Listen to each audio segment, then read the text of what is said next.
Alors que la crise dans l'est de la RDC est devenue plus que préoccupante, les blocs régionaux de l'Afrique australe ont fait front commun pour tenter d'apporter une solution efficace et efficiente dans le conflit qui oppose la République démocratique du Congo au Rwanda, suite à l'emprise des provinces du Nord et du Sud Kivu par le M23. Aussi réunis à Dar es Salaam, en Tanzanie, le 8 février dernier pour un sommet extraordinaire, les chefs d'État de l'EAC, la Communauté des États de l'Afrique australe, et c'est de la SADC, la Communauté de développement d'Afrique australe, ont adopté un certain nombre de résolutions au rang desquelles la reprise des négociations directes entre les acteurs impliqués dans le conflit, y compris le M23, la mise en œuvre du concept d'opération, du plan harmonisé de neutralisation des groupes armés sur la levée des mesures défensives du Rwanda, ainsi que le désengagement des forces congolaises conformément aux engagements du processus de Luanda.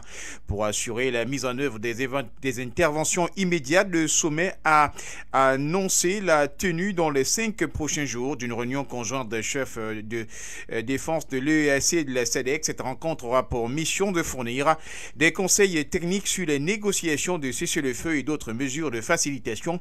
Au cours de cette émission, nous allons scruter ces différentes résolutions et un accueil. Nous allons nous arrêter au Cameroun sur les émeutes de Kotin qui ont eu lieu la semaine dernière, faisant 1 mort et 5 blessés, dont 2 policiers. Ce sont les propos du maire de Kotin, Hubert Kanga, lors d'un affrontement entre ouvriers de la Sosukem qui manifestaient en vue de réclamer leurs arriérés de salaire et bien sûr les forces de défense et de sécurité. Une situation qui a fait intervenir la députée européenne de France, Marina Mesure, à faire donc intervenir l'Union européenne pour qu'elle puisse agir. Une correspondance avait été adressée au commissaire européen du commerce.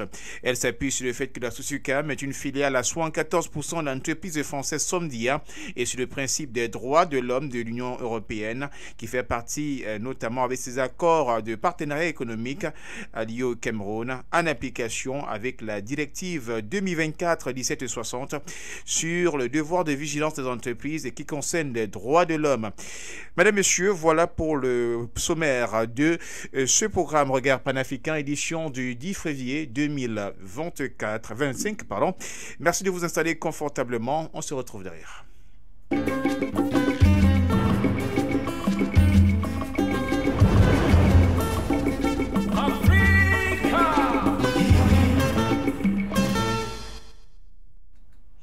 Pour en parler autour de cette édition de Regard panafricain, ce 10 février 2025, nous accueillons dans notre studio de For You Radio le très fondateur du concept Fangatisation, le directeur de publication et analyste Christelle André Fanga, à qui nous transmettons nos salutations. Bonsoir, bienvenue DP.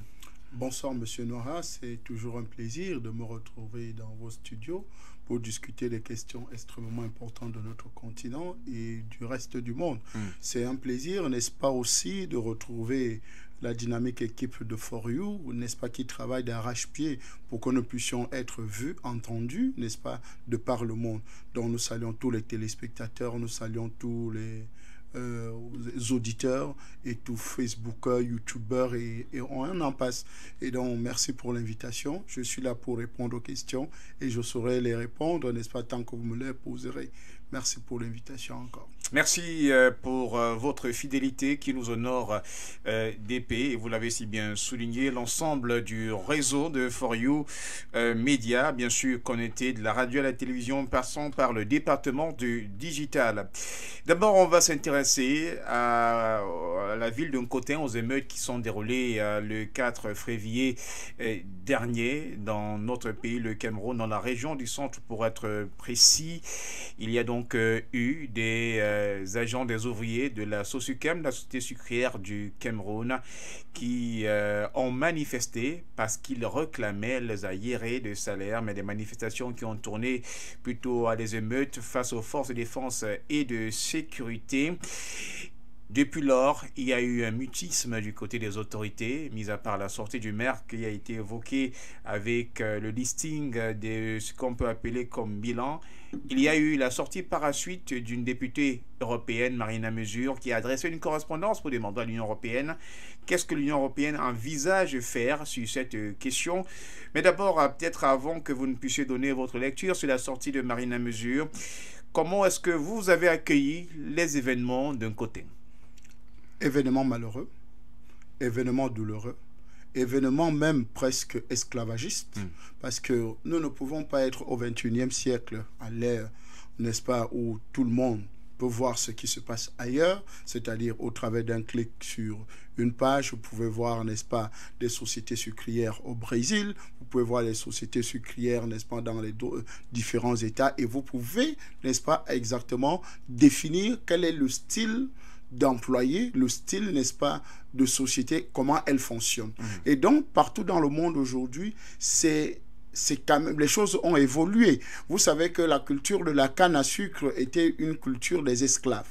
Parce que la plupart des champs de canne à sucre, n'est-ce pas, c'est les esclaves qui ont longtemps travaillé. Et donc, la société Somdia, qui est propriétaire à près de 80% de la société Sosucam aujourd'hui, qui se retrouve dans le département de la Sanaga maritime, la Haute-Sanaga, la Haute-Sanaga entre Nkoteng, Banjok, qui a ses champs là-bas, et qui se retrouve dans un comportement exactement esclavagiste. Et donc, on est rentré là dans les anciennes méthodes esclavagistes des temps anciens, où on donne un salaire de misère, où on donne des conditions de travail exécrables, où on met des gens dans presque une sorte de corvée de travail forcé. Et donc, vous voyez que ça décrit exactement ce que nous pensons que c'est des sociétés esclavagistes, c'est des sociétés qui ne permettent pas la saine émulation ou bien un travail décent pour les personnes, pour les Camerounais. Et je pense qu'aujourd'hui, c'est le temps de révéler que dans ces sociétés, il y a des cadres, n'est-ce pas, occidentaux, qui ont des gros salaires, et que les cadres, n'est-ce pas, africains et camerounais en particulier, n'ont que dalle. Donc, vous voyez que c'est deux poids, deux mesures, où on regarde quand même une société qui devait normalement faire la fierté de l'industrie camerounaise, n'est-ce pas, parce que la société étant installée au Cameroun, le sucre étant, les cannes étant plantées au Cameroun et produit, n'est-ce pas, du sucre qui est consommé d'abord localement avant de voir comment les autres marchés se comportent hors du pays. Donc, je pense qu'aujourd'hui, c'est une industrie qui devait faire la fierté, n'est-ce pas, de notre pays, mais qui se retrouve dans une posture où il a chosifié la main-d'œuvre, il a chosifié l'être humain. Donc, on se retrouve dans des conditions extrêmement difficiles. Donc, ça, c'est mon premier commentaire que je peux avoir, c'est-à-dire la société Somdia, n'est-ce pas, est encore dans la logique de la colonisation, de la néocolonisation, pour grave de l'esclavage. Vous le soulignez, mais quand on regarde quand même certaines entreprises qui ont des connotations étrangères et qui sont au Cameroun, il y a une autre qui est du côté de Dizangué, qui maltraite notamment le personnel. Est-ce que l'État du Cameroun n'a pas un regard là-dessus? Ce sont quand même des Camerounais, même s'ils travaillent pour le compte des entreprises étrangères, encore plus qu'il y a quand même des sortes de partenariats. Une entreprise ne vient pas s'installer si l'État n'a pas donné son accord. D'ailleurs que l'État est souvent actionné dans ces entreprises, même si c'est à faible taux, ou même à faible pourcentage, oui, n'est-ce pas? Mais nous savons tous que l'État devait avoir, l'État est le régulateur de la vie, n'est-ce pas, dans un pays, ou bien des conditions de vie dans un pays. Et si le régulateur démissionne, ça veut dire que c'est un abandon, c'est un aveu d'échec. Et nous savons tous que la situation aujourd'hui en Koteng, ou bien dans cette entreprise, n'est-ce pas, c'est justement l'abandon des peuples camerounais entre leurs mains. Vous savez que l'une des choses qui a amené les multinationales surtout à se comporter de cette façon, malgré que même les entreprises locales, n'est-ce pas, les promoteurs locaux sont toujours dans la même logique capitaliste, parce que vous savez que le système capitaliste, lui, dans ses gènes, c'est l'esclavagisme. Il faut esclavagiser, il faut que le riche devienne de plus en plus riche et le pauvre devienne de plus en plus pauvre. C'est ça le système capitaliste. Il faut sucer les énergies, n'est-ce pas, des pauvres pour que les riches puissent s'en nourrir avec. Et donc, nous nous retrouvons dans une situation quasiment similaire, comme vous avez pris l'exemple dans les palmeraies, n'est-ce pas, de Dizangué, où il y a une sorte d'esclavagisme moderne, malgré que nous voyons comment, n'est-ce pas, les employés sont traités, maltraités. Et donc, l'État ne bouge pas le petit doigt. L'État n'essaye pas de jouer son rôle de régulateur. L'État n'essaye pas de rappeler à l'ordre, n'est-ce pas, ces multinationales qu'ils ont signer un cahier de charge. Parce que même si vous êtes une entreprise, une multinationale, quand même, quand vous vous installez, n'est-ce pas, dans un pays, il y a un cahier de charge. Et dans ce cahier de charge, il y a le personnel. Il y a la charte, n'est-ce pas, avec le personnel. Il y a la charte, n'est-ce pas, avec l'État même et les collectivités territoriales décentralisées par rapport à certains projets sociaux. Et je pense que tous ces différents éléments-là sont là et la plupart ne sont pas réalisés parce que celui qui doit rappeler aux multinationales que vous ne faites pas ceci, vous ne faites pas ceci, vous serez sanctionné, ne joue pas ce rôle-là. Est-ce que vous avez vu le ministre du Travail et de la Sécurité sociale réagir?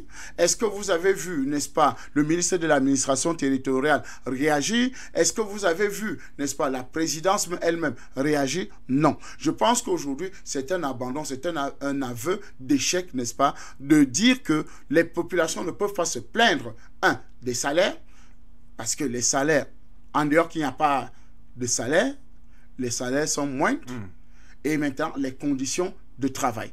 Donc, voilà les trois éléments qui font la revendication, n'est-ce pas, de ces travailleurs de Somdia, de la Sosucam. Parce que, le salaire est très petit, et deuxièmement, il y a les aérés, et troisièmement, les conditions de travail ne sont plus ça. Parce que la plupart n'ont plus de bottes, n'ont plus de gants, n'ont plus tous les éléments de protection. Vous savez que travailler dans les champs de canne, et il faut un maximum, n'est-ce pas, de protection. Parce que si vous n'avez pas les tenues appropriées, alors vous aurez beaucoup de maladies.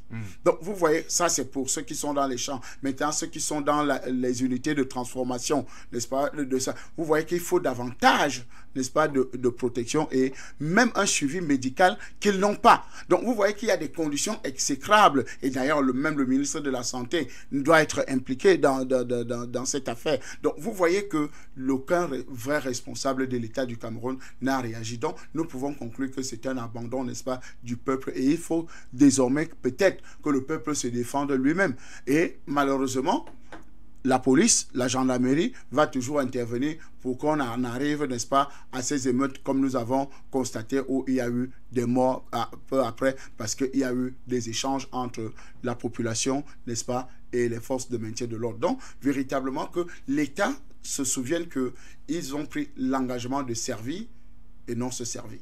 Vous l'avez souligné au départ, Kissalandé Franga, qu'il y a une forme de néocolonialisme qui règne encore. Quand on regarde l'attitude de l'État dans sa façon de gérer les choses, est-ce qu'on ne peut pas souligner ici que dans ce que vous avez eu à appeler abandon, échec de la mission, l'État est plutôt dans une sorte de situation justement qui présenterait ce néocolonialisme-là qui commence même à partir de cette façon de faire.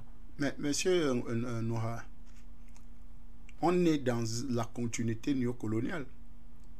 On est dans un État néocolonial. On est dans un État colonisé. Le Cameroun est colonisé. Je vous prends un exemple pour vous prouver que le Cameroun est un État colonisé. Le franc CFA. Vous connaissez la définition du franc CFA? Franc des colonies françaises d'Afrique. Franc des colonies françaises d'Afrique. Nous n'utilisons pas le franc CFA. On l'utilise. Ça veut dire qu'on est une colonie. Nous sommes colonisés. Et donc, nous devons rappeler ça aux Africains. Donc, l'État camerounais est un État colonisé. Encore. J'ai pris le cas du franc CFA. Mais maintenant, nous avons les sociétés françaises. Parce que Somdia, c'est une société française. Qui ont tous les avantages, en fait, qui règnent en maître. Parce qu'au vu de la situation que nous vivons en Koteng, n'est-ce pas, en Bandiaok, Koteng et tout ça, c'est du néocolonialisme, c'est de l'esclavage, c'est la colonisation. Parce que, le problème des terres n'est pas résolu. Deuxièmement, vous voyez que Sosucam prend les terres parce qu'il a le soutien de l'État, n'est-ce pas? Donc, les populations ne peuvent plus réclamer leurs terres parce que ça a été arraché de force. Il n'y a pas eu de véritables indemnisations. Donc, ça, on en passe. Maintenant, les conditions de travail sont exécrables, comme je l'ai expliqué tout à l'heure. Donc, vous voyez que c'est la continuité de la colonisation, c'est la continuité de l'esclavagisme. Et avec la grande bénédiction de l'État. Et donc l'État ne peut même rien faire parce qu'en réalité, lui-même est une continuité coloniale. Parce qu'il ne répète que ce que le colon faisait, ce que les colonisateurs avaient apporté dans nos différents États, où les contremaîtres, les chefs, les ingénieurs sont en veste, n'est-ce pas, en veste et cravate dans les chantiers. Mais est-ce que, quand vous-même vous regardez, un ingénieur peut être en veste et cravate dans un chantier? Non. Non. Alors, vous voyez que c'est la logique coloniale où on voit celui-là qui donne les ordres à distance et lui-même, n'est-ce pas, n'est pas à la tâche. Et c'est vous qui vous débrouillez à faire comme vous pouvez. Donc, on est justement dans la suite logique, n'est-ce pas, de l'esclavage, de l'esclavagisme, de la néocolonisation, de la colonisation, de tous ces éléments et de tous ces corollaires. Et donc, l'État ne peut rien faire. L'État ne peut pas intervenir. L'État, parce que lui-même est dans la continuité coloniale, bâti sur la colonisation, sur les vestiges de la colonisation. Tout fonctionne selon le logiciel qui a été planté depuis des décennies, n'est-ce pas? C'est pour ça que vous pouvez voir, vous ne pouvez pas, Orange par exemple, Société Orange, viole les Camerounais sans problème. Vous voyez un peu, c'est-à-dire on vous vole votre crédit, on vous vole votre connexion, personne ne peut agir alors qu'il y a une autorité de régulation, n'est-ce pas, de la télécommunication. Vous allez vous prendre à qui? À personne. Vous voyez un peu, si les brasseries vous font de la mauvaise boisson, d'ailleurs, il y a qui là pour juger de la norme? Est-ce que c'est une boisson normée? Personne n'est là. Alors, d'ailleurs, on augmente les prix quand on veut, n'est-ce pas? Le gouvernement fait même semblant de dire que non, on n'a pas augmenté, mais sur la réalité, sur le terrain, les choses sont faites autrement. Vous voyez qu'on est là, toujours dans la continuité coloniale. Vous, le peuple, vous allez dire quoi? Nous, le peuple, qu'est-ce qu'on va dire? On subit justement ces effets-là. Mais on vient nous vendre le sac de riz à 15 000. Ouais, vous riez, monsieur Noir. Alors que on peut faire la promotion du Rindop, on peut faire la promotion du riz de la Sèmerie, qui sont des produits locaux. Tout à fait. Ou on nous vend du riz importé que vous ne connaissez même pas la qualité. Pourtant, à un moment donné, ils ont dit qu'il fallait faire la promotion du tissu local. Mais bien sûr, de l'industrie locale, n'est-ce pas, du Made in Cameroun. Mais on voit comment monsieur le ministre du Commerce fait la promotion d'un riz de peut-être de 100e génération. Mais d'ailleurs, qu'on ne connaît pas l'origine du riz. Parce que les tests montrés, n'est-ce pas, ne prouvent en rien que c'est le même riz qui est dans le sac. Nous savons qu'il y a plein de magasins là où on recycle, n'est-ce pas, ces riz avariés et qu'on remet dans de nouveaux sacs. Et vous croyez que c'est du neuf. Mais pourquoi faire cette promotion-là? Bizarre en plus, n'est-ce pas, où vous appelez les populations de venir acheter du riz, alors que simplement vous pouvez imposer, n'est-ce pas, aux vendeurs de riz de le vendre moins cher. Mais est-ce que monsieur le président de la République, Paul Biya, a nommé le ministre du Commerce pour devenir Bayam Salam? C'est ça la question. Mais nous nous retrouvons justement dans la continuité coloniale. Je vous prends un autre exemple de l'initiative d'un Camerounais qui fait dans un certain baume. On veut le tordre le cou à tout prix. Vous voyez un peu? Mais alors qu'on a les monobicycles, on a les trucs qui sortent un peu de partout là dans les pays étrangers, qu'on importe, qui ne sont normés nulle part, mais qui pilulent sur le marché. On ne demande pas, n'est-ce pas, l'arrêt de l'importation de ces produits-là, parce que ne connaissant pas véritablement leur source. Mais quelqu'un qui produit, n'est-ce pas, localement, qui emploie localement, n'est-ce pas, c'est à lui qu'on veut mettre les bâtons dans les roues. Pourquoi? Parce qu'on est dans la continuité coloniale.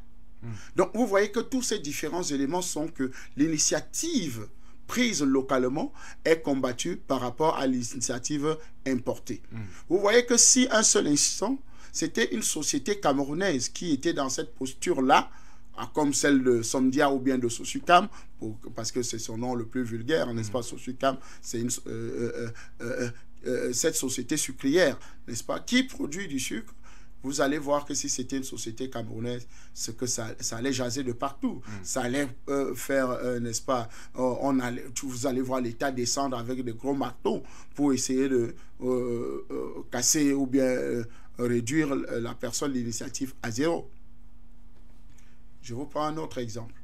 Orange et MTN viennent avec le mobile money. Orange Money.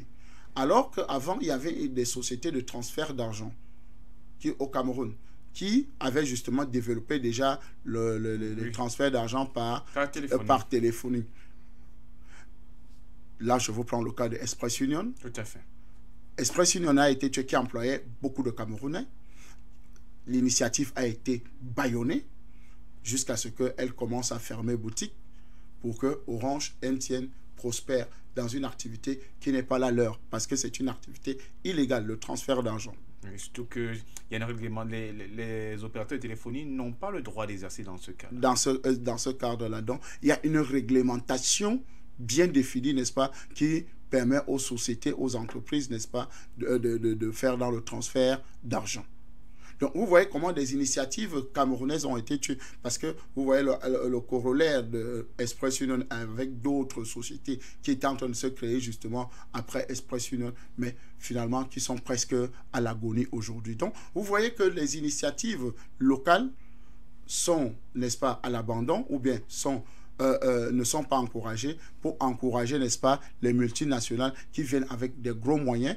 Pas les gros moyens pour investir, mais les gros moyens, n'est-ce pas, pour corrompre l'État, pour que l'État ferme les yeux sur ces crimes, ces vols, ces viols, ces assassinats, parce que quand même, faire travailler des gens, n'est-ce pas, dans des conditions exécrables comme voilà, c'est des assassinats. C'est-à-dire, on ne les permet pas de travailler. Vous avez suivi un reportage dans une chaîne française par rapport au palmarès de Bolloré, où des gens, même des enfants même de 15 ans, travaillaient dans ces champs avec pas du matériel approprié, bien sûr. Et donc, quand les maladies, quand les accidents et tout ça, les gens meurent, vous croyez que c'est quoi? C'est des assassinats. Ce n'est pas simplement des accidents de travail. Non, c'est des assassinats. Parce qu'il faut justement vous mettre dans des conditions où le sang doit couler. Et donc, c'est des gens qui travaillent pour le mal-être, n'est-ce pas, des Camerounais, des Africains en général, parce que ces multinationales-là sont dans la logique coloniale. Et donc, on ne peut rien faire, n'est-ce pas, parce que l'État lui-même se laisse emporter, se laisse corrompre, se laisse utiliser par ces multinationales-là, alors que c'est l'État qui devait être le régulateur, c'est le papa de tout le monde. Tout à fait. Donc, l'État, qui est le papa de tout le monde, ne peut pas laisser prospérer les injustices sociales. Mais comme l'État est aussi une continuité coloniale, on se retrouve dans cette situation. Alors, nous le voyons. Justement, comment est-ce que vous interprétez cette sortie de Marine Lamezure, la députée européenne, qui a eu adressé une correspondance au commissaire de l'Union européenne en charge du commerce, lui demandant ce que l'Union européenne entend faire sur cette question. Qu'est-ce qu'elle prévoit, l'Union européenne? Je vais très rapidement lire notamment la question. Pouvez-vous me préciser quelles actions la Commission compte-t-elle entreprendre afin d'assurer le respect des droits des travailleurs de la filière sucrière dans le pays? En outre, comptez-vous alerter les autorités françaises concernant la responsabilité probable de l'entreprise de Somdia dans les violations répétées des droits des salariés de la SOSUCAM en application de la directive 2024-1760? Il faut dire qu'elle intervient parce que, comme vous l'avez si bien souligné, la SOSUCAM est une filiale de Somdia. Votre lecture sur la sortie de Marine Lamezure? Quand je venais dans votre émission, j'avais dit que je ne réagirais pas par rapport à cette lettre. Vous savez pourquoi? Non. Parce que ce n'est pas des initiatives camerounaises. Ce n'est pas une initiative camerounaise. Parce que moi, j'en ai marre que ce soit les autres qui soient notre porte-voix. On est encore dans la continuité coloniale là. C'est-à-dire où la France était le porte-plume, n'est-ce pas, des différents États, le porte-voix, n'est-ce pas, des pays africains, dans les institutions, dans certains... vous voyez un peu, je suis peiné et gêné de commenter, n'est-ce pas, la lettre d'une députée européenne, française, pour une entreprise qui est au Cameroun, et où les Camerounais sont morts, et qu'aucun député camerounais, d'ailleurs, il paraît que Joshua Oshie, l'honorable Joshua Oshie était là-bas. On ne sait pas ce que ça a produit. Bon, ça passe. Mais je pense qu'aujourd'hui, nous devons savoir nous mobiliser pour les causes justes, nous-mêmes. Je dis bien nous-mêmes. Nous, les Africains, nous, les Camerounais, nous devons savoir nous mobiliser pour les causes justes. Voilà une cause juste. C'est-à-dire, les employés réclament les arriérés de salaire, ils réclament les conditions de travail décents, ils réclament l'augmentation de salaire par rapport, n'est-ce pas, à la productivité, par rapport à tout ce qu'ils, n'est-ce pas, produisent, mais l'État ne fait rien.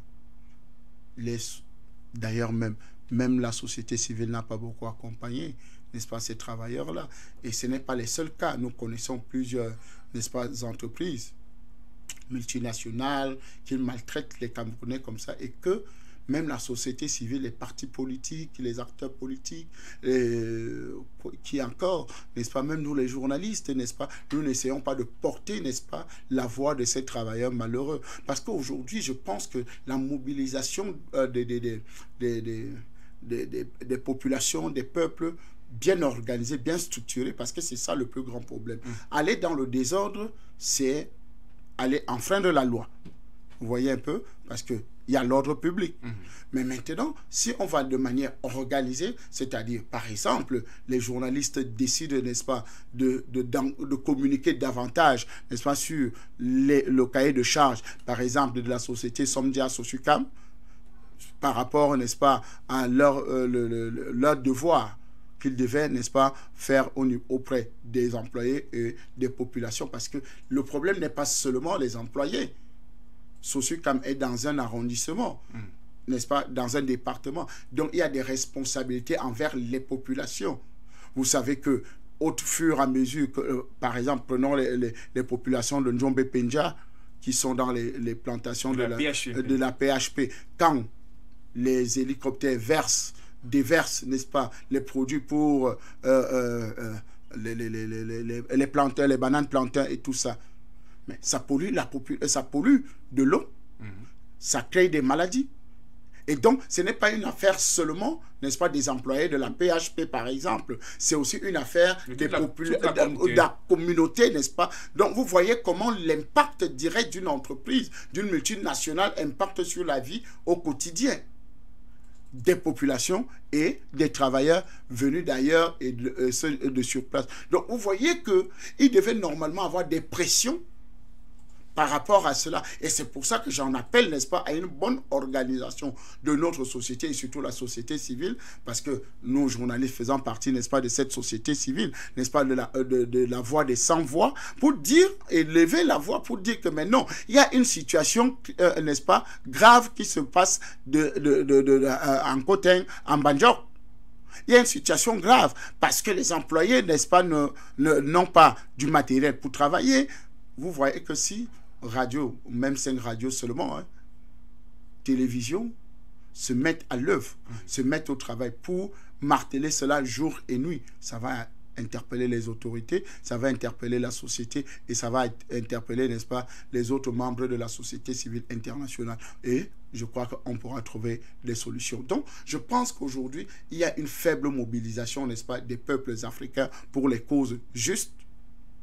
Parfois, on se mobilise pour des conneries. On se mobilise pour des choses qui n'ont pas de plus-value, qui ne nous apportent pas grand-chose, n'est-ce pas? Par exemple, les mobilisations pour le football.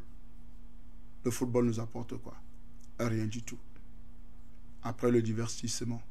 Si cet argent qu'on a investi, par exemple, au Cameroun pour les stades et l'organisation de la CAN, si on avait investi tout cet argent pour créer des entreprises, on aurait beaucoup. On aurait stoppé le chômage, on aurait, n'est-ce pas, l'économie camerounaise allait tourner à 100 à l'heure. Mais comme nous tous, on nous a habitués, ça c'est encore les effets de la colonisation, parce qu'avant de te distraire, ou bien avant le divertissement, il y a d'abord le travail. Mais vous voyez qu'on a mis le divertissement bien avant maintenant de penser au travail. Alors donc, on se divertit et finalement, on ne fait rien. On reste sur place. Et ça, les Camerounais ou bien les Africains ne se rendent pas compte que on nous a vendu plus le divertissement que le travail.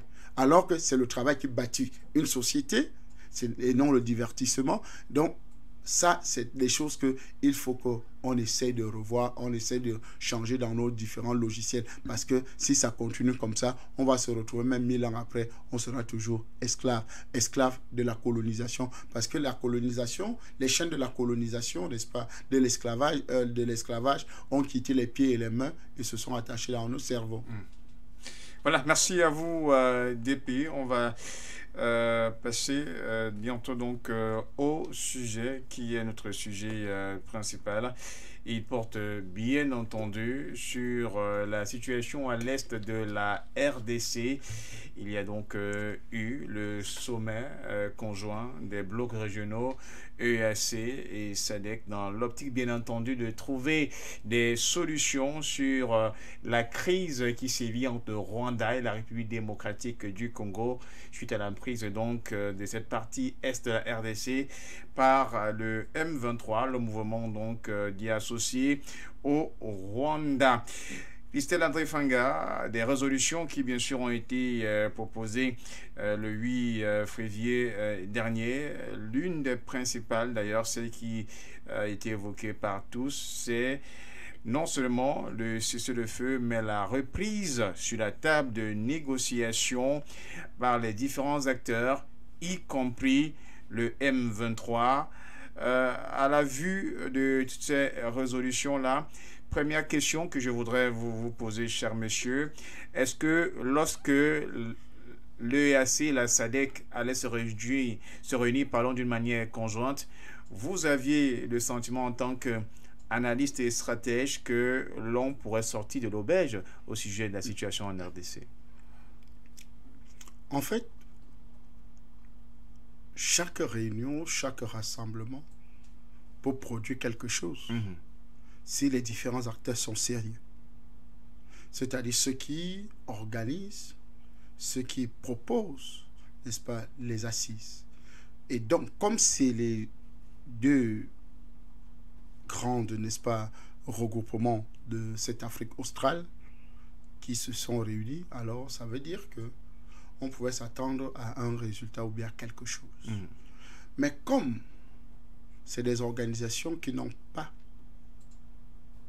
de puissance, qui n'ont pas la capacité à arrêter, n'est-ce pas, le conflit, ça reste que des réunions diplomatiques qui ne produisent pas grand effet. Voilà le premier sentiment que j'ai dans toutes ces réunions de crise, dans ces concertations africaines.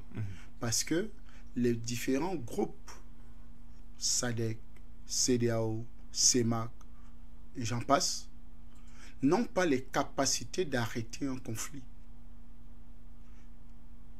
Premier, parce qu'ils n'ont pas de moyens de répression. Ils n'ont pas la capacité de donner un tort et arrêter, n'est-ce pas, ou bien prendre des décisions, que ce soit de justice, que ce soit militaire, que ce soit économique, etc., etc., pour justement mettre hors d'état de nuire si c'est un État qui dérange ou c'est un groupe rebelle, etc. Vous voyez un peu? Et donc, ça devient des rassemblements, n'est-ce pas, pour de la parlotte sans grand résultat. Et donc, ces deux organisations se sont réunies au même instant, mais sans grand résultat.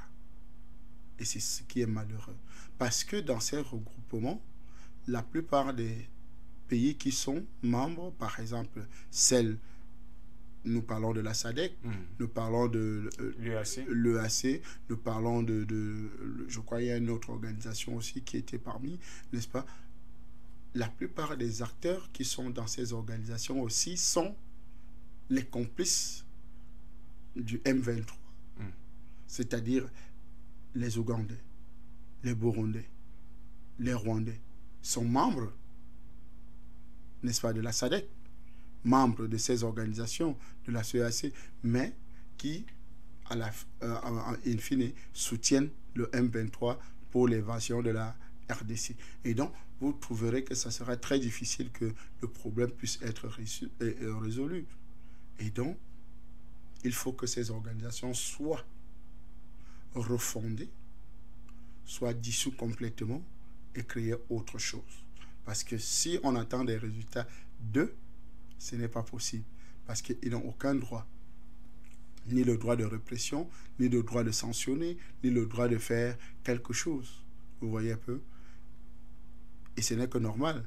Je vous prends le cas, par exemple, de la CEDEAO avec quand il y a eu rupture de l'ordre colonial au Mali, rupture de l'ordre colonial au Burkina Faso, rupture de l'ordre colonial.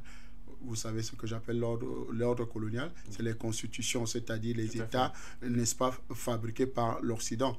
Donc, rupture de l'ordre colonial qui était installé dans nos différents États, appelés soi-disant la démocratie, n'est-ce pas, la rupture de cela.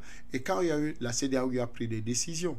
La CEDEAO a pris la décision sur la base de quoi? Sur la base de la pression française. Donc, en réalité, la CEDEAO n'est pas une organisation africaine, n'est-ce pas, qui est de l'Afrique de l'Ouest, mais c'est plutôt une succursale de l'Union européenne, c'est-à-dire une chambre, n'est-ce pas, de l'Union européenne installée en Afrique de l'Ouest. Même chose pour la CEMAC, même chose pour la SADC, même chose pour les autres organisations, n'est-ce pas, dans le reste de l'Afrique. Donc, c'est juste des succursales. Et la plus grande succursale en Afrique, c'est l'Union africaine, qui est financée à 70% par l'Union européenne, qui n'est que une succursale, n'est-ce pas, qui sert, n'est-ce pas, ces réunions ne servent que de boire un peu de café et manger un peu de biscuits, et voilà, déjeuner, soirée, et c'est terminé. Aucune résolution de l'Union africaine n'a été prise en considération dans les États où il y a des conflits.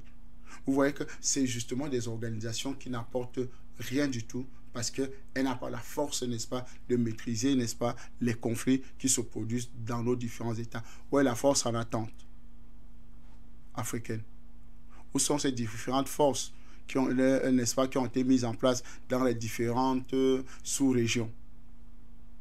Où sont ces sanctions-là? Ils ont sanctionné le Mali, ils ont sanctionné le Burkina Faso, ils ont sanctionné le Niger. Ils n'ont pas continué à vivre? Si. Vous voyez que finalement les sanctions ne servent à rien. Ils ont mis parfois des États sur embargo de certaines choses. Et tout ça parfois sous la pression de l'Occident. Et non parce que c'est des sanctions pour essayer de dissuader ou bien pour résoudre un certain nombre de problèmes. Non, c'est pour essayer de faire du mal à ces États-là. Mais les États qui résistent finissent toujours par s'en sortir. Donc, cette réunion, on ne doit rien attendre de cela parce que les différents acteurs sont contrôlés par l'Occident et c'est l'Occident qui met la pression et c'est l'Occident encore qui est bénéficiaire de cette crise parce que ça permet qu'elle continue, n'est-ce pas, à piller la RDC, continue à piller, n'est-ce pas, à avoir le contrôle sur cet espace extrêmement riche en coltan, extrêmement riche, n'est-ce pas, dans les matières voulues par l'Europe, voulues par l'Occident aujourd'hui, que ce soit les États-Unis, Angleterre, France et un peu de partout. Donc, il faut maintenir le chaos, il faut maintenir la situation. Et d'ailleurs, il y a des avancées vers le sud Kivu. À Bukavu. Vous voyez que ce que vous dites, cesser le feu immédiat, il n'y a pas de cesser le feu immédiat.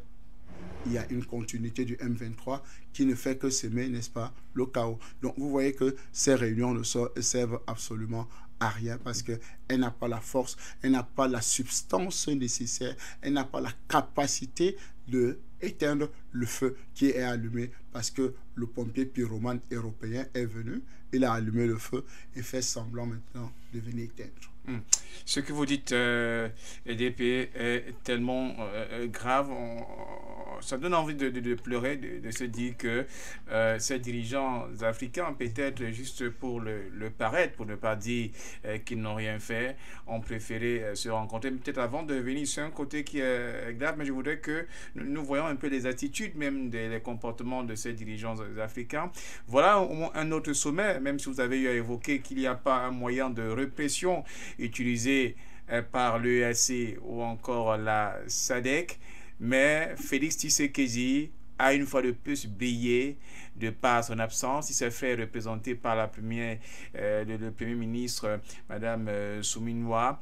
Qu'est-ce qui peut justifier le fait que Félix Tshisekedi d'être absent à une réunion quand même qui vise à démontrer, appelons ça comme ça, une certaine preuve de bonne foi de la part des frères de dire que lavons le linge sale en famille, lui ne participe pas, mais l'on apprend selon certaines sources qu'il aurait pris par la réunion par vidéoconférence. Reste à savoir encore si c'est un fait qui est vérifié. Comment est-ce que vous trouvez le comportement, vous appréciez l'attitude du président de la République démocratique du Congo? Alors, je pense qu'il a participé par visioconférence, comme vous le dites, n'est-ce pas? C'était clair parce que la présidence de la RDC l'a publié. Il a participé à partir de son bureau de la présidence. Donc, il a vraiment participé. Mais maintenant, son comportement face à des frères qui veulent résoudre la crise, sachant que il accuse ces frères-là d'être les complices du M23. Et nous tous, nous le savons, que la plupart des États sont dans la logique, n'est-ce pas, de la déstabilisation de la RDC. Je voudrais faire un peu de recul pour que vous compreniez pourquoi la situation est difficile pour la RDC. Première des choses, il y a eu l'invasion par les rebelles de la RDC de Laurent Désiré Kabila. Et l'invasion, n'est-ce pas, par des rebelles venus d'où? Venus du Kenya, venus du Libéria, venus du Ouganda, venus du Rwanda, venus du Burundi. Donc, c'est toutes ces forces-là qui sont entrées en RDC avec Laurent Désiré Kabila quand il faisait le coup d'État à Mobutu Sese Seko Wazabanga Kutumbengu. Bon, parce qu'il avait changé son nom, il a pris son nom africain. Il a dit qu'il est africain. Il a enlevé le prénom, je crois que c'était toujours Joseph ou quelque chose comme ça. Mobutu. Il a réussi à faire partie Mobutu du pouvoir. Et maintenant, il a reconverti tous ces rebelles qui l'ont accompagné pour la prise de pouvoir en militaires congolais. Je disais l'autre jour que ça, c'est la même armée de la Côte d'Ivoire. Parce que avec les Dozo comme zone, n'est-ce pas? Près de 8000 hommes ont été reconvertis dans l'armée ivoirienne. Donc, vous imaginez s'il y a un conflit avec les pays d'origine de ces soldats qui ont été ramassés un peu de partout, du Burkina Faso, du Mali, du Niger, un peu de partout, n'est-ce pas, qui sont maintenant installés en Côte d'Ivoire, qui sont devenus des soldats ivoiriens, parce que c'était quand même leur récompense, parce qu'ils ont accompagné le coup d'État de M. Alassane Dramane Ouattara. Donc, vous voyez que le conflit commence par là. On se retrouve avec beaucoup d'étrangers dans l'armée congolaise. Plus grave, le génocide de 94, n'est-ce pas? C'est 1994. Tout à fait, oui. Tutsi les Hutus. La plupart se sont délocalisés en fuyant, n'est-ce pas, le génocide, se sont installés. Vous savez que Kagame faisait partie de ces génocidaires, des éléments, n'est-ce pas, qui tuaient en ne plus finir. Donc, ils ont traversé le lac, ils sont entrés en RDC et se sont installés. Une très forte colonie, une très forte population rwandaise s'est installée en RDC. Et donc, ont pris leur quartier. Et quand il y avait des problèmes, Mobutu avait des problèmes, n'est-ce pas? Il a utilisé ces gens sortis du Rwanda, n'est-ce pas, pour qui fuyaient la guerre parce qu'il y avait aussi des soldats là-dedans. Et il les a utilisés, n'est-ce pas, pour certaines batailles contre, n'est-ce pas, certains pays voisins. Donc, ils se sont installés et ils ont fait leur vie. Et donc, ces mêmes populations-là se retrouvent avec les Congolais mélangés et maintenant pensent que c'est leur territoire. Vous voyez comment on est en train de dépecer la RDC, on est en train de l'infiltrer. C'est comme vous entrez dans le ventre de l'éléphant et vous commencez à le ronger de l'intérieur. Et voilà comment la RDC. Ça, c'est la situation vers le nord Kivu et Kinshasa. Parce que vous voyez, dans l'Équateur et dans d'autres, il y a d'autres incursions comme ça. Parce que ce n'est pas la seule crise qui est en RDC, mais c'est la crise la plus meurtrière, c'est-à-dire celle du nord Kivu. Parce que dans d'autres, n'est-ce pas, frontières de la RDC, il y a aussi des problèmes. Mais c'est un peu calme. Donc, à l'origine, c'est ce complot-là qui amène, n'est-ce pas, la déstabilisation de l'État congolais. Maintenant, ça arrive que Laurent Désiré Kabila s'en va, meurt, assassiné. On ne sait pas par qui, mais les soupçons disent que, bon, ce n'est pas de là l'objet de notre réunion, de notre débat. Voici l'émergence d'un autre Kabila. Kabila fils. Kabila fils prend le pouvoir, qu'on dit même que ce n'est pas réellement son fils. Ça, c'est déjà du passé. Organise le pouvoir et reste au pouvoir pendant 14 ans. Pendant les 14 ans, sachant que c'est l'un des bras armés de M. Paul Kagame, parce qu'il était parmi, n'est-ce pas, les généraux de Kagame, parce qu'on dit même qu'il n'est même pas congolais, Kabila, se retrouve, n'est-ce pas, à la tête du pays. Et quand le M23 est créé, et parce que ce n'était pas d'abord le M23 s'est ajouté, ils appellent, le M23, c'est le mars... Oui, le mouvement du 23 mars. Du 23 mars.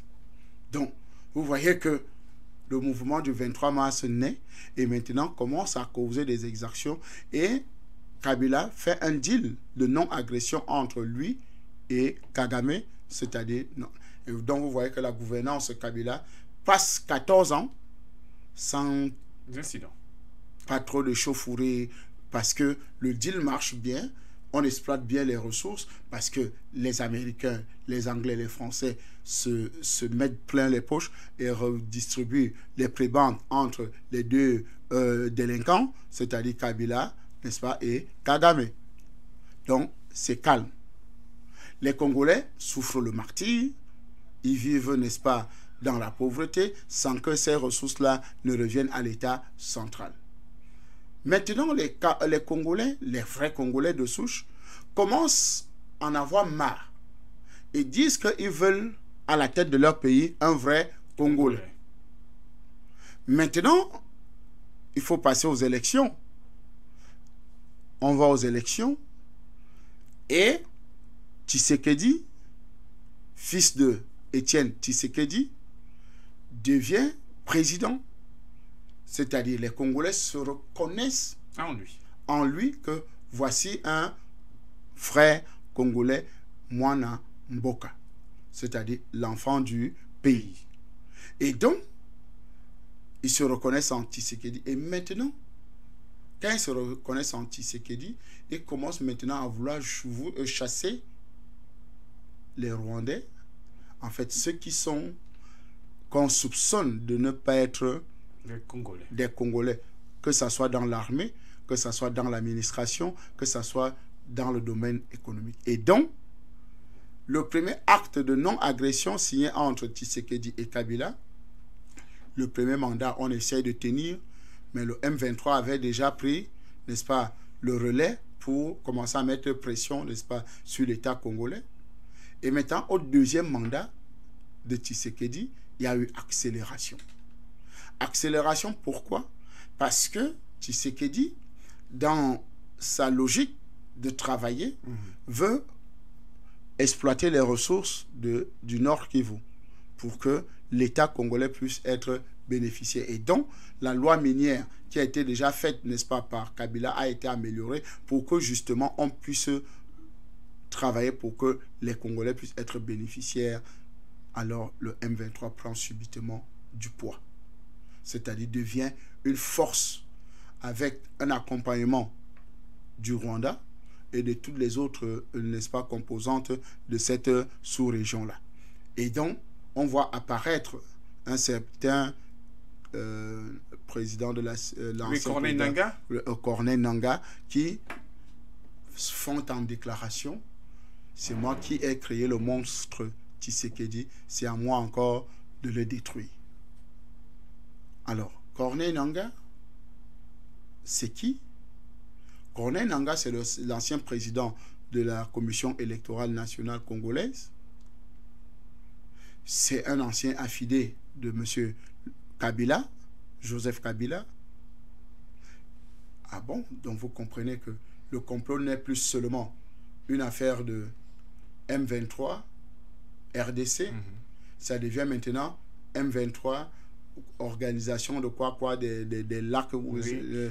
L'alliance du fleuve du Congo. Du fleuve du Congo. Conduite par qui? Corneille Nangaa. Corneille Nangaa, ancien président de la CENI. Ça veut dire qu'il y a eu des coalitions, il y a eu des ententes. Ça veut dire que les deals sont passés à un autre niveau pour justement mettre en mal Tshisekedi. Et Tshisekedi, qui ne comprend pas que le complot est plus loin et plus large, continue à fondre en déclaration, continue à juste parloter, au lieu de prendre, n'est-ce pas, les décisions qu'il faut. Et donc, vient nous sortir un discours où il demande aux Congolais d'être forts, de s'engager, de s'enrôler dans l'armée. Mais, monsieur, un chef d'État ne demande pas de s'enrôler dans l'armée. Un chef d'État demande au ministre de la Défense de recruter 100 000 Congolais, 500 000 Congolais, 1 million de Congolais. Je dis, monsieur, je vous donne ordre, recrutez-moi 1 million de Congolais. Et ça va être fait. Vous avez autour de 3 mois de formation. On envahit le Nord Kivu. Vous imaginez si on lance 1 million de Congolais dans le Nord Kivu pour un pays qui a près de 100 millions d'habitants. Recruter 1 million de Congolais. La RDC doit avoir au moins 2 millions de soldats. Pour une population estimée à plus de 140 millions d'habitants. Vous voyez un peu? Donc, si l'armée congolaise doit être la moins nantie, c'est au moins, en matière d'hommes, c'est au moins 1 million. Mais aujourd'hui, est-ce que vous connaissez le nombre? Vous imaginez que dans l'armée congolaise, face au M23, l'armée congolaise dépose les armes? Pourquoi? Parce que la plupart de ceux qui sont là sont des Rwandais. D'ailleurs, même il y a une vidéo où on montre une haute autorité militaire congolaise avaler une puce. Oui, tout à fait. Il avale la puce, pourquoi? Parce que cette puce contenait, n'est-ce pas, les informations, des contacts, n'est-ce pas, parce qu'il donnait le renseignement au M23. Une autorité de l'armée congolaise, une haute autorité. Hein. Et donc, vous voyez que c'est des choses que quand vous voyez, vous comprenez que le complot est profond. Et si le complot est profond, monsieur le chef de l'État prend des décisions importantes pour éradiquer le mal à la racine. C'est-à-dire, vous épurez l'armée. Une opération d'épuration de l'armée. C'est-à-dire pour que tous ceux qui ont été introduits dans l'armée de manière frauduleuse par Kabila père, n'est-ce pas, vous faites une purge dans l'armée, vous sortez tout, comment les appeler, les intrus. Maintenant, vous recrutez de manière propre les Congolais pour qu'ils soient prêts à défendre leur patrie. Donc, voilà un peu des différents éléments, n'est-ce pas, que je voulais mettre en avant pour que on puisse mieux comprendre. Je ne vais plus revenir en arrière parce que nous avons déjà fait l'émission là-dessus avec le complot international, parce que la plus grande partie des multinationales, n'est-ce pas, exploitent les minerais qui se trouvent en RDC, surtout au Nord Kivu.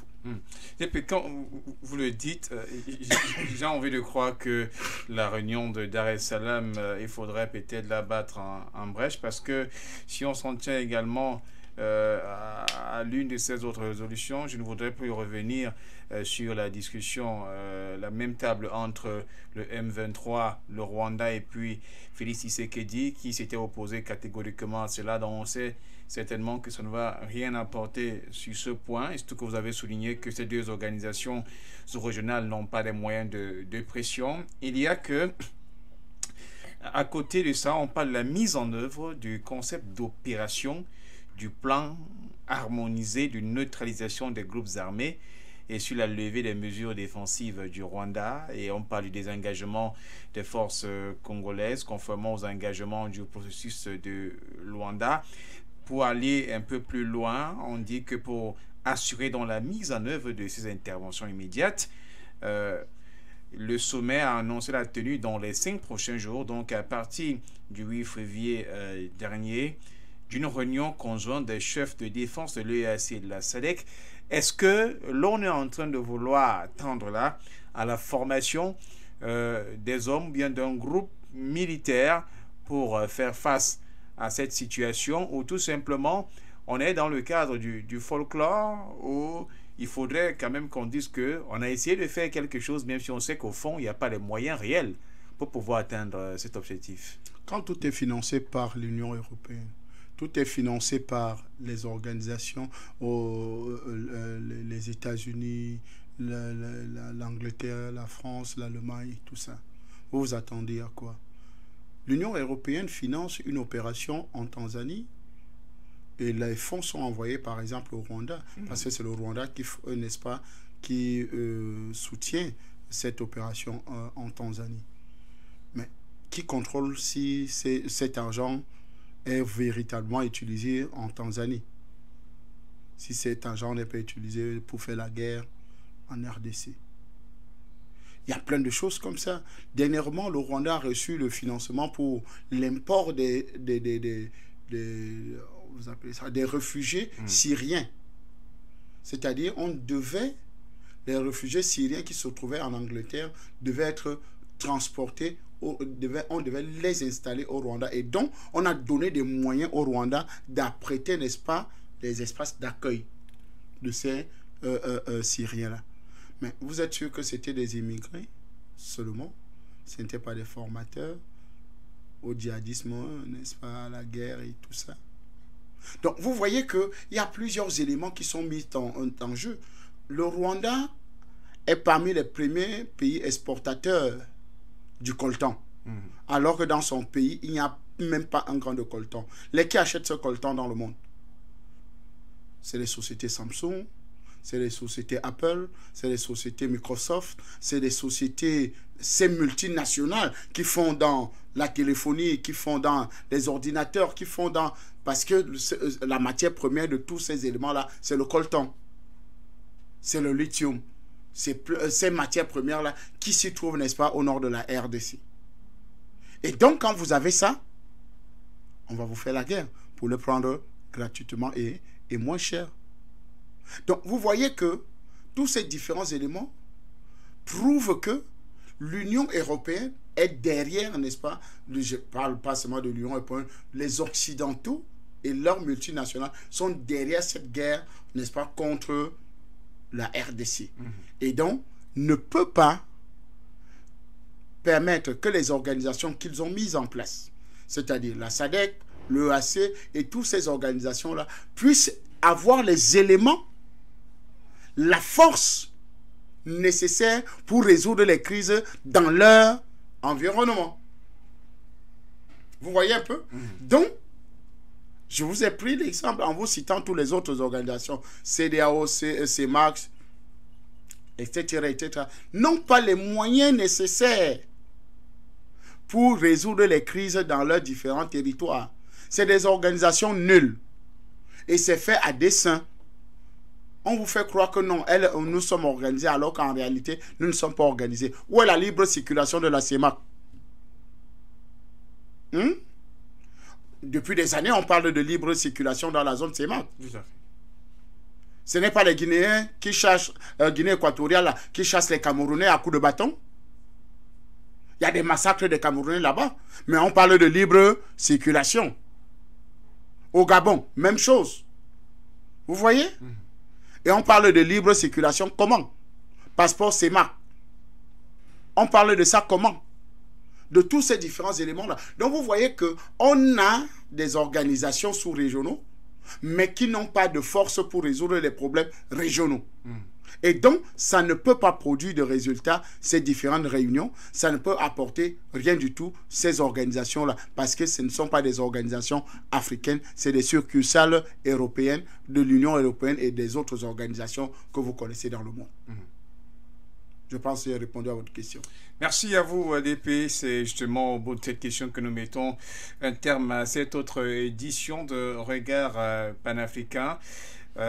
Monsieur le fondateur de la Fangatisation, nous vous remercions d'avoir accepté d'apporter encore vos nombreux éclairages en cette autre soirée, en cette autre production de Regard panafricain. Mais je crois que le président exécutif est là, il est en train d'écouter si les choses sont, sont bien faites. Et c'est les téléspectateurs, les auditeurs et tous ceux qui, n'est-ce pas, écoutent cette émission, et Regard panafricain, surtout le lundi, qui juge, n'est-ce pas, le maçon au pied du mur. Parce que nous sommes des soldats, nous sommes là à l'œuvre pour que l'Afrique puisse être libre et indépendante. Et nous allons nous battre pour que, justement, ce que nous avons commencé puisse atteindre les sommets. Et je pense qu'aujourd'hui, si M. Macron, dans ses discours, peut nous tenser, alors ça veut dire qu'on est en train d'atteindre le but. Ça, c'est déjà une très bonne avancée. Merci pour l'invitation, M. Noir. Merci à vous, M. Christel-André Fanga. Amis téléauditeurs, merci d'avoir été les nôtres pour cette autre édition de Regard panafricain. Merci à la réalisation qui a été assurée par Kelly en cette soirée. Merci également au département digital qui va nous permettre, bien entendu, dans le chat, d'échanger avec vous, chers internautes de l'ensemble du réseau For You Media Africa. Au plaisir de se retrouver prochainement pour une autre édition de Regard panafricain sur l'ensemble du réseau For You Media Africa.